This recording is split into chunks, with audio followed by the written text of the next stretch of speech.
വളരെ ദുഃഖകരമായിട്ടൊരു വാർത്ത അറിഞ്ഞുകൊണ്ടാണ് ഞാൻ ഇപ്പോൾ നിൽക്കുന്നത്. നമ്മുടെ VJ ജോർജ് സാറിൻ്റെ വാർഡ്, ആ വാർഡിൽ കണ്ട എൻ്റെ പിറകിൽ നിങ്ങൾക്ക് കാണാൻ സാധിക്കും ലായം റോഡ്.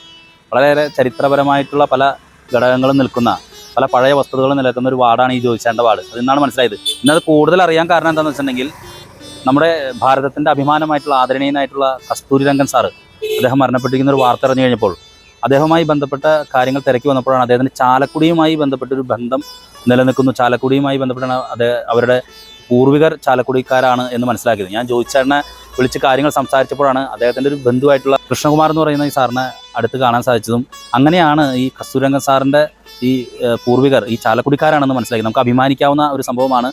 ഈ കസ്തൂരി രംഗൻ സാറിൻ്റെ പിതാവ് ചാലക്കുടി ബോയ്സ് സ്കൂളിലാണ് പഠിച്ചത്. അതുമാത്രമല്ല, ഈ കസ്തൂരി രംഗൻ സാറ് കണ്ണമ്പുഴ ക്ഷേത്രത്തിലെ ഉത്സവങ്ങൾക്കും കൃത്യമായി തന്നെ വരാറുണ്ടായിരുന്നു. അങ്ങനെ ഒരു ചരിത്ര വസ്തുത, ചാലക്കുടിയുമായിട്ട് വളരെ അടുത്ത ബന്ധം ഈ കസ്തൂരി രംഗൻ എന്ന് പറയുന്ന ഇപ്പോൾ മരണപ്പെട്ട ഭാരതത്തിൻ്റെ അഭിമാനമായിട്ടുള്ള ISROയുടെ ചെയർമാനായിട്ടുള്ള, നമ്മുടെ മുൻ ആര്യഭട്ട ഉൾപ്പെടെയുള്ള ഉപഗ്രഹങ്ങൾക്കൊക്കെ അതിൻ്റെ പ്രവർത്തനങ്ങൾക്ക് ചാലശക്തിയായിട്ട് നിന്ന, ചാന്ദ്രയാത്രയ്ക്ക് ചാലശക്തിയായിട്ട് നിന്ന, പത്മശ്രീയും പത്മഭൂഷണും പത്മവിഭൂഷൺ തുടങ്ങിയ പുരസ്കാരങ്ങൾ നേടിയ ഭാരതത്തിൻ്റെ ഏറ്റവും അഭിമാനകരമായ മനുഷ്യൻ കസ്തൂരി രംഗൻ സാറിന് നമ്മുടെ ചാലക്കുടിയുമായിട്ടുള്ളൊരു ബന്ധം ഉണ്ട് എന്നാണ് മനസ്സിലാക്കാൻ സാധിച്ചത്. അതുമായി ബന്ധപ്പെട്ട കാര്യങ്ങൾ പറയാനാണ് കൗൺസിലർ VJ ജോർജിയും അതുപോലെ തന്നെ കൃഷ്ണകുമാർ സാറും നമ്മോടൊപ്പം ഉള്ളത്. നമുക്ക് അവരോട് കാര്യങ്ങൾ ചോദിച്ചറിയാം. എൻ്റെ പേര് കൃഷ്ണകുമാരനാണ്.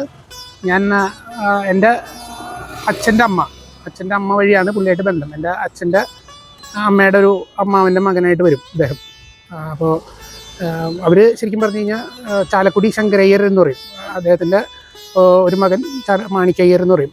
മാണിക്കയ്യരുടെ മകൻ കൃഷ്ണസ്വാമിയുടെ മകനാണ് ഈ കസ്തൂരി രംഗൻ. ഒരു തമിഴ് ബ്രാഹ്മണരാണ്. ഞങ്ങൾ തമിഴ് ബ്രാഹ്മണരാണ്. അപ്പോൾ കൊച്ചി മഹാരാജാവ്, ഇതിൻ്റെ ചരിത്രം പറയുകയാണെങ്കിൽ കൊച്ചി മഹാരാജാവ് ഈ അഡ്മിനിസ്ട്രേറ്റീവ് ആവശ്യങ്ങൾക്കായിട്ട് തമിഴ്നാട് തിരുച്ചിനാപ്പള്ളി സൈഡിൽ നിന്ന് നമ്മളെ കൊണ്ടുവന്നതാണ്. തമിഴ്നാട്ടിൽ നിന്ന് നമ്മളെ 4-5 തലമുറയ്ക്ക് മുമ്പ് ഇങ്ങോട്ട് കൊണ്ടുവന്നതാണ്.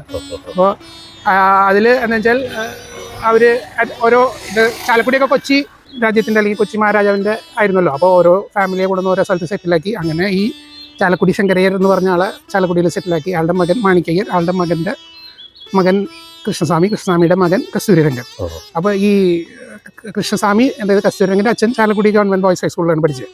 ആൾ 10ാം ക്ലാസ് വരെ പഠിച്ചു എന്നാണ് നമുക്കുള്ള അറിവ്. അത് കഴിഞ്ഞ് ആൾ പ്രീ ഡിഗ്രിക്ക് മഹാരാജാസിൽ പോയി.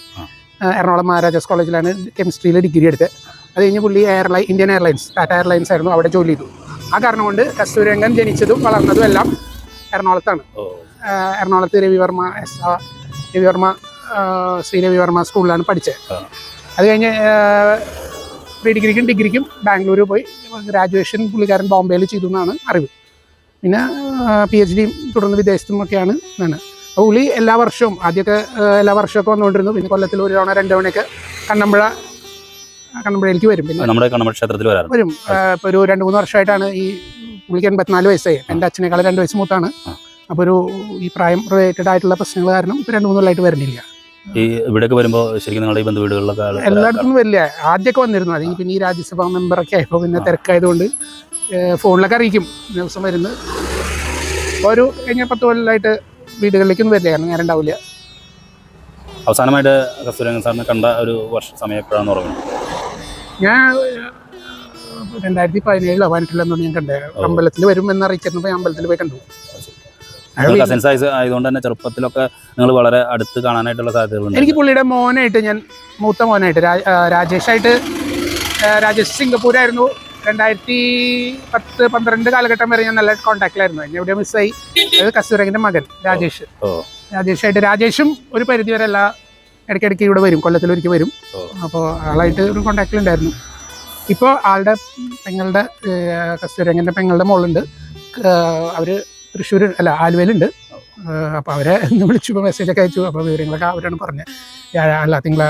ഞായറാഴ്ച രാജേഷ് എത്തിയിട്ട് തീരുമാനിക്കും സമയം. ഞായറാഴ്ച ബാംഗ്ലൂർ വെച്ചിട്ടാണ് സംഭവം. ഇദ്ദേഹത്തിൻ്റെ മറ്റ് കസിൻസൊക്കെ, ചേട്ടൻ്റെ അനിയൻ്റെ മക്കളൊക്കെ ഇപ്പോൾ സിംഗപ്പൂർ ഗവൺമെൻറ്റിൽ ഫൈനാൻസ് ഡിപ്പാർട്ട്മെൻറ്റിലുണ്ട്. പിന്നെ അതുപോലെ ഒരു കാലത്ത് ബ്രിട്ടീഷ് സിറ്റിസൻസാണ് 2 പേര്, വേറെ 2 ബ്രദേഴ്സ്. അതിലൊരാൾ ഡോക്ടറാണ്. പിന്നെ ഒരാൾ അവിടുത്തെ എക്കണോമിക്സ് അല്ലെങ്കിൽ ഫിനാൻസ് മിനിസ്ട്രിയിലൊക്കെ ഉയർന്ന ഉദ്യോഗസ്ഥൻ വഹിച്ചിട്ടുള്ള ആൾക്കാരാണ്. അതുപോലെ ഈ ഫാമിലിയിൽ നോക്കിക്കഴിഞ്ഞാൽ മുമ്പേ 80കളിലും 60ലും 70ലൊക്കെ തന്നെ ഗ്രാജുവേറ്റ്സും പോസ്റ്റ് ഗ്രാജുവേറ്റ്സൊക്കെ ഉണ്ടായിരുന്നു. എല്ലാവരും ഒത്തിരി ഓസ്ട്രേലിയയിൽ, സിംഗപ്പൂർ, UK, ഈ ഇങ്ങനത്തെ സ്ഥലങ്ങളിലൊക്കെ നല്ല ഉയർന്ന പൊസിഷനിൽ വർക്ക് ചെയ്യുന്ന ആൾക്കാരാണ്. വിദ്യാഭ്യാസപരമായിട്ടും മുന്നോട്ടും ആയതുകൊണ്ട് ഇങ്ങനെ വർക്ക് ചെയ്യുന്ന ആൾക്കാരാണ്. അതുപോലെ മുൻ ഇന്ത്യൻ പ്രസിഡന്റ് വെങ്കട്ടരാമനും ചാലക്കുടിയായിട്ട് ഈ ഫാമിലിയായിട്ടൊരു ചെറിയ കണക്ഷൻ ഉണ്ട്. അതുപോലെ ഇവരുടെ ഫാമിലിയിലെ ഒരാൾ ബ്രിട്ടീഷ് പ്രൈം മിനിസ്റ്ററുടെ എക്കണോമിക് അഡ്വൈസർ ആയിരുന്നു. കസ്തൂരിരംഗൻ സാറിൻ്റെ നിര്യാണത്തിൽ അനുശോചനം രേഖപ്പെടുത്തുകയാണ്. അദ്ദേഹത്തെക്കുറിച്ച് പറയുമ്പോൾ അദ്ദേഹം രാജ്യസഭാംഗം, അതോടൊപ്പം തന്നെ രാജ്യത്തെ ഏറ്റവും പരമോന്നത അംഗീകാരങ്ങളായിട്ടുള്ള പത്മശ്രീ, പത്മഭൂഷൺ, പത്മവിഭൂഷൺ, ആ 3 അംഗീകാരങ്ങളിൽ ലഭിച്ചിട്ടുള്ള വ്യക്തി, ISROയുടെ മുൻ ചെയർമാൻ, ജവഹർലാൽ നെഹ്റു യൂണിവേഴ്സിറ്റിയുടെ ചാൻസലർ. ഞാനിപ്പോൾ അത് എഴുതി കയ്യിൽ വയ്ക്കാൻ കാരണം വെച്ചിട്ടുണ്ടെങ്കിൽ അത്രമാത്രം അംഗീകാരങ്ങളും അത്രമാത്രം പദവികളിൽ ഇരുന്നിട്ടുള്ളത്. കർണാടക നോളജ് കമ്മീഷൻ്റെ ചെയർമാൻ, അങ്ങനെ നിരവധി, അത് നമുക്ക് നെറ്റ് നോക്കി അറിയാൻ പറ്റും. അത്രമാത്രം പദവികൾ ലഭിച്ചിട്ടുള്ള ഒരു കേരളീയൻ. അതും അദ്ദേഹത്തിൻ്റെ പേര് CK കസ്തൂരിരംഗൻ, ചാലക്കുടി കൃഷ്ണസ്വാമി കസ്തൂരിരംഗൻ. ആ പേരിനോടൊപ്പം തന്നെ ചാലക്കുടി ചേർത്തിട്ടുള്ള ആ വ്യക്തിയാണ് കസ്തൂരിരംഗൻ. അപ്പോൾ തമിഴ് ബ്രാഹ്മണരായതിൻ്റെ പേരിൽ അവർ നാടിൻ്റെ പേരാണ് അവർ ഉപയോഗിച്ചിട്ടുള്ളത്, കൂടുതൽ അങ്ങനെ ഉപയോഗിച്ചിട്ടുള്ളത് ചാലക്കുടി കൃഷ്ണസ്വാമി കസ്തൂരിരംഗൻ. അപ്പോൾ നമുക്കറിയാം ഈ വാർഡിന് തന്നെ വളരെയേറെ പ്രത്യേകതയുണ്ട്. കൊച്ചി രാജാവ് വിശ്രമിക്കാനായിട്ട് ഉപയോഗിച്ചിരുന്ന അത് ഈ ഇവിടെ നിന്ന് ഒരു 50 മീറ്റർ നീങ്ങിയാലാണ്. അതായത് കൊച്ചിയിൽ നിന്ന് തൃപ്പൂണിത്തുറയിൽ നിന്നും ഇവിടേക്ക് തൃശ്ശൂർക്ക് വരുമ്പോൾ ഒരു ഇടയ്ക്ക് വിശ്രമിക്കാനും താമസിക്കാനൊക്കെ ഉപയോഗിച്ചിരുന്ന സ്ഥലം. നേരത്തെ സ്വാമി സൂചിപ്പിച്ച പോലെ അദ്ദേഹമായിട്ടാണ് ഇവരെല്ലാവരെയും ഈ നാട്ടിലേക്ക് കൊണ്ടുവന്നത്. ഈ വാർഡിന് തന്നെ വളരെയേറെ പ്രത്യേകതയുണ്ട്. ഈ വാർഡിൻ്റെ ഈ ബോർഡിന് അറിയാൻ പറ്റും, ലായം റോഡ് എന്ന് പറയാൻ കഴിഞ്ഞാൽ ഇവിടെ രാജാവ് വരുമ്പോൾ രാജാവിൻ്റെ കുതിരകളെ എല്ലാം കെട്ടിയിരുന്നതിൻ്റെ തൊട്ടപ്പുറത്ത് ഉള്ള ഭൂമിയിലാണ്, ഇവിടെ നിന്നുള്ള ഭൂമിയിലാണ് ഈ കുതിരകളെ മുഴുവൻ കെട്ടിയിരുന്നത്. അപ്പോൾ അതിൻ്റെ പേരിൽ ആ ഭൂമിയെ പറയണില്ല, ആ ലായം, അങ്ങനെയാണ് ഈ റോഡിന് ഞങ്ങൾ ലായം എന്ന് കൊടുക്കാൻ കാരണം. അതാണ് നമുക്ക് ഈ ഇപ്പുറത്തുള്ള ഈ പാലസ് റോഡിൻ്റെ ഭാഗമായിട്ടുള്ള തൊട്ടപ്പുറത്ത് വയസ്സ് അവിടെ ഒരു പാലിയും ഉണ്ടായിരുന്നു. പാലിയും ഞാൻ അന്വേഷിച്ചപ്പോൾ മനസ്സിലാക്കാൻ കഴിഞ്ഞത് രാജാക്കന്മാർ വരുമ്പോൾ രാജാക്കന്മാരുടെ പടനായകർ താമസിച്ചിരുന്നത് ഈ പാലിയത്തിലാണെന്ന് പറയുന്നത് അവർ താമസിച്ചിരുന്നത്. അപ്പോൾ ആ റോഡിന് അതിൻ്റെ ചേർന്ന റോഡുണ്ട്. ആ റോഡ് ഞങ്ങൾ കൊടുക്കുന്നത് പാലിയം റോഡ് എന്നാണ്. ആ റോഡ് അറിയപ്പെടുന്ന പാലിയം റോഡ്. ഇവിടുത്തെ ഈ റോഡുകൾക്ക് തന്നെ ഓരോ പ്രത്യേകതയുണ്ട്. രാജാവിൻ്റെ കാലത്തുള്ള ആ പഴമെല്ലാം നിലനിർത്തിയിട്ട് ഈ റോഡിൻ്റെ പേര് തന്നെ പാലസ് റോഡ് എന്നാണ്. പാലസ് റോഡ് ഉണ്ടായിരുന്നു, ആ പാലസിൻ്റെ ഭാഗമായിട്ടുള്ള പാലസ് റോഡ്. അപ്പോൾ ആ രാജാവ് കൊണ്ടുവന്ന് ഇവിടെ താമസിപ്പിച്ച് അതിൽപ്പെട്ട തലമുറയിൽപ്പെട്ടുള്ള ആളാണ് കസ്തൂരിരംഗൻ. എൻ്റെ ഈ വാർഡിൻ്റെ ഭാഗമാണ് കസ്തൂരിരംഗൻ എന്ന് പറയുമ്പോൾ എനിക്ക് അതിൽ വളരെ അഭിമാനമുണ്ട്. അതോടൊപ്പം തന്നെ അദ്ദേഹത്തിൻ്റെ നിര്യാണം. ഈ കസ്തൂരിരംഗൻ സാറിൻ്റെ മുൻഗാമികൾ, അതായത് അദ്ദേഹത്തിൻ്റെ പാരമ്പര്യത്തിൽപ്പെട്ട ആളുകളൊക്കെ അവരുടെ വീട് ശരിക്കും എവിടെയായിരുന്നു? നമ്മുടെ ദേശീയപാതയിൽ നിന്ന് പാലസ് റോഡിലേക്ക് കിടക്കുമ്പോൾ നമുക്കറിയാം ഒരു ചെറിയൊരു കോൺക്രീറ്റ് റോഡ് അറിയാം. ആ കോൺക്രീറ്റ് റോഡിൻ്റെ ദേശീയപാതയിൽ നിന്ന് വരുമ്പോൾ ഇടത് വശത്തുള്ളത് അവിടെ ഒരു ഡോക്ടർ മുരളി അന്തരിച്ചു. അദ്ദേഹത്തിൻ്റെ അപ്പോൾ ആ ഡോക്ടർ വീടിരിക്കുന്ന സ്ഥലമായിരുന്നാണ് പറയുന്നത് ഈ കസ്തൂരിരംഗൻ്റെ അച്ഛൻ്റെ വീട്. അതോടൊപ്പം തന്നെ അച്ഛൻ പഠിച്ചത് നേരത്തെ സ്വാമി സൂചിപ്പിച്ച പോലെ ബോയ്സ് സ്കൂളിലും അതോടൊപ്പം തന്നെ മഹാരാജ് കോളേജിലേക്ക്. അപ്പോൾ ചാലക്കുടിയായിട്ട് വളരെയേറെ ബന്ധമുണ്ട്. സ്വാമി ബന്ധുവാണ്. അതോടൊപ്പം തന്നെ കൂടപ്പുഴയിലും ബന്ധുക്കൾ ഉണ്ടെന്നാണ് പറയപ്പെടുന്നത്. അതോടൊപ്പം തന്നെ അതിൽ ഏറ്റവും വലിയ പ്രത്യേകത അദ്ദേഹം കണ്ണമ്പുഴ അമ്പലമായിട്ട് വളരെയേറെ അടുത്ത ബന്ധമുണ്ട്. അദ്ദേഹം വർഷത്തിൽ 1-2 പ്രാവശ്യം കണ്ണമ്പുഴ അമ്പലത്തിൽ വരാറുണ്ട്.